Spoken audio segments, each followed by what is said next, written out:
Hi friends, ഒരു Swift വാഹനത്തിൻ്റെ automatic സ്വിഫ്റ്റാണ്, diesel വാഹനമാണ്. ആ വാഹനത്തിൻ്റെ ക്ലച്ച് മാറുന്ന ഒരു സംഭവം കാണിച്ചു തരാം വീഡിയോയിൽ. അപ്പോൾ ഈ ഓട്ടോമാറ്റിക് ക്ലച്ച് എന്നൊക്കെ പറയുമ്പോൾ നിങ്ങൾ വിചാരിക്കും ഇത് എന്തോ പ്രത്യേകതയുള്ള ക്ലച്ചാണെന്ന് വിചാരിക്കും. പക്ഷേ അങ്ങനെയല്ല. AMT യൂണിറ്റ് ഉപയോഗിക്കുന്ന വാഹനങ്ങളിൽ വരുന്ന ഓട്ടോമാറ്റിക് ഇതാണ്. AMT യൂണിറ്റ്, ഈ ഒരു യൂണിറ്റ് AMT യൂണിറ്റ് ഉപയോഗിച്ച് ഓടുന്ന ഓട്ടോമാറ്റിക് വാഹനങ്ങളിൽ വരുന്നത് സാധാ ക്ലച്ചാണ്. സാധാ നമ്മൾ മാനുവലായിട്ട് ചവിട്ടുമ്പോൾ വർക്കാവുന്ന അതേ സെയിം ക്ലച്ചാണ്. ക്ലച്ച് ഡിസ്കും പ്രഷർ പ്ലേറ്റും സെയിം ആണ്. അതുപോലെ ഇവിടെ റിലീസ് ബെയറിങ് വരുന്നുണ്ട്. അതുപോലെ AMT യൂണിറ്റിൽ നമ്മൾ ക്ലച്ച് അപ്ലൈ ആവുന്നതെന്ന് പറയുന്നത് ഈ ഒരു യൂണിറ്റ് വഴിയാണ്. ഇത് ഓട്ടോമാറ്റിക്കായിട്ട് ഇത് വർക്കാവും. ഇതൊരു സിലിണ്ടറാണ്. ഫ്ലൂയിഡ് വന്നിട്ട് ഇതിനെ ഓട്ടോമാറ്റിക്കായിട്ട് സെൻസ് ചെയ്തിട്ട് ഓരോ ഭാഗങ്ങളും ഇതിൻ്റെ എയർ ആയാലും അതുപോലെയുള്ള നമ്മൾ ഇതിൽ ഏറ്റവും പ്രധാനമെന്ന് പറയുന്നത് ബ്രേക്കിംഗ് ആണ്. ആ ബ്രേക്കൊക്കെ നമ്മൾ ചെയ്യുന്നതിനനുസരിച്ച് സെൻസ് ചെയ്തിട്ടാണ് ഈ ഒരു ക്ലച്ച് ഇവിടെ ഇത് അപ്ലൈ ആവുന്നത്. അങ്ങനെയാണ് ഈ ക്ലച്ച് വർക്കാവുന്നത്. അപ്പോൾ ഈ ക്ലച്ച് സിലിണ്ടറാണ്.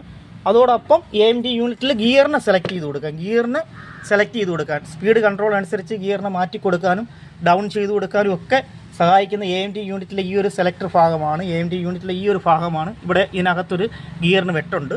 ഈ AMT യൂണിറ്റ് ഈ ഗിയർ ബോക്സിന് മേളിൽ ഇങ്ങനെ നേരെ വന്നങ്ങ് ഫിക്സ് ആവത്തേ ഉള്ളൂ. ഇത് ഗിയർ ബോക്സിൻ്റെ സെലക്ടർ ഭാഗമാണ്, ഗിയർ വീഴുന്നത്.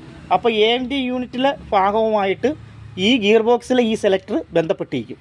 അപ്പോൾ അത് ഇതിനകത്തോട്ട് കയറി വീഴും. അപ്പോൾ AMT യൂണിറ്റ് അത് സ്പീഡ് അനുസരിച്ചും കൺട്രോൾ അനുസരിച്ചും ഒക്കെ ഓട്ടോമാറ്റിക്കായിട്ട് ഈ ലിവറിനെ പിടിച്ച് അങ്ങോട്ടും ഇങ്ങോട്ടും വീഴുമ്പോൾ ഇതിനെ ഗിയർ സെലക്ട് ചെയ്ത് കൊടുക്കും. അങ്ങനെയാണ് AMT യൂണിറ്റിലെ വാഹനങ്ങളിൽ ഗിയർ വീഴുന്നത്. അതോടെ ക്ലച്ച് വീഴുന്ന കാര്യം ഞാൻ പറഞ്ഞു.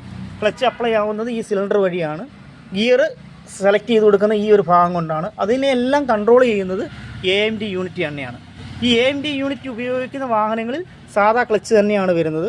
അതുകൊണ്ടാണ് ഈ വീഡിയോ ഇത്രയും ലെന്തിൽ പറയാൻ കാര്യം. സാധാ ക്ലച്ച് തന്നെയാണ് AMT യൂണിറ്റിൽ ഉപയോഗിക്കുന്നത്.